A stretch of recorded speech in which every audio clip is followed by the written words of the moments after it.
ഈ കാടും പുഴയും വെള്ളവും ഒക്കെ താണ്ടിയിട്ട് ഇന്ന് പോകുന്നത് ഒരു ഗുഹ കാണാനാണ് കേട്ടോ. പോകുന്ന വഴിയിൽ കണ്ട ഒരു സംഭവം കാണിച്ചു തരാം. ഒരു മരക്കുറ്റി നിറയെ കോയിൻസ് അടിച്ചു വെച്ചിട്ടുണ്ട്. ഇത് എന്തിനാ ഇങ്ങനെ പൈസ പതിപ്പിച്ച് വെച്ചിരിക്കുന്നതെന്ന് എനിക്കറിയില്ല. അറിയുന്ന ആരെങ്കിലും ഉണ്ടെങ്കിൽ ഒന്ന് കമന്റ് ചെയ്തേക്ക്. അപ്പൊ നമ്മളിപ്പോ പോകുന്നത് റൈഡാൽ കേവ്സിലേക്കാണ്. ലേക്ക് ഡിസ്ട്രിക്ട് നാഷണൽ പാർക്കിന്റെ ഭാഗങ്ങളാണ് ഇതൊക്കെ. ഇവിടുന്ന് ട്രാവൽ ചെയ്ത് കവർ ചെയ്യാവുന്ന ഡിസ്റ്റൻസിലാണ് ഈ റൈഡാൽ കേവ്സ് ഉള്ളത്.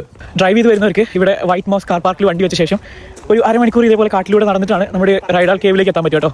താഴെ വണ്ടി വെച്ച ശേഷം ഈ മല കയറി വരുമ്പോഴുള്ള കാഴ്ചയൊക്കെ അടിപൊളിയാണ്. ചുറ്റിലും ഗ്രീനറിയും പിന്നെ ദൂരെയുള്ള ലേക്ക് വ്യൂ ഒക്കെ നല്ല രസമുണ്ടായിരുന്നു കാണാൻ. അവസാനം നമ്മളിവിടെ റൈഡാൽ കേവിൽ എത്തിയിട്ടുണ്ട്. അപ്പോൾ ഈ ഒരു ഗുഹ മാൻമെയ്ഡ് ആണെന്നാ പറയുന്നത്. സ്ലേറ്റ് ക്വാറിയിങ്ങിന്റെ ഭാഗമായിട്ട് ഈ പാറ പൊട്ടിച്ചെടുത്ത് അതൊരു ഗുഹയായി രൂപപ്പെട്ടതാണ് ഇത്രയും. ആരെങ്കിലും ഈ സ്പോട്ട് വിസിറ്റ് ചെയ്യാൻ പോകുന്നുണ്ടെങ്കിൽ നല്ല വെതറൊക്കെ ഉള്ള ദിവസം പോകുന്നതായിരിക്കും നല്ലത്. മഴയൊക്കെ ഉള്ള ദിവസം പോകുന്നെങ്കിൽ പോകുന്ന വഴിയിലെല്ലാം മൊത്തം ചെളിയായിരിക്കും. അങ്ങനെ അവിടുന്ന് തിരിച്ചിറങ്ങുന്ന വഴി ഈ പൈൻവുഡിന്റെ കായ കണ്ടപ്പോൾ ഞാൻ കുറെ എണ്ണം കളക്ട് ചെയ്ത് വെച്ചു. ഇതെന്തിനാ കളക്ട് ചെയ്ത് വെച്ചതെന്ന് ചോദിച്ചാൽ എനിക്കും അറിയില്ല. ഇങ്ങനെ ആവശ്യമില്ലാത്ത എല്ലാ അൽക്കുലത്ത് സാധനങ്ങളെയും കളക്ട് ചെയ്ത് വെക്കുന്ന ഒരു ശീലം എനിക്കുണ്ട്. റൈഡാൽ കേവ്സിലേക്ക് എത്താനുള്ള ലൊക്കേഷൻ ഡീറ്റെയിൽസ് ഞാൻ ക്യാപ്ഷനിൽ കൊടുക്കുന്നുണ്ട്. ആവശ്യമുള്ള ആരെങ്കിലും ഉണ്ടെങ്കിൽ ഒന്ന് ചെക്ക് ചെയ്തേക്ക്.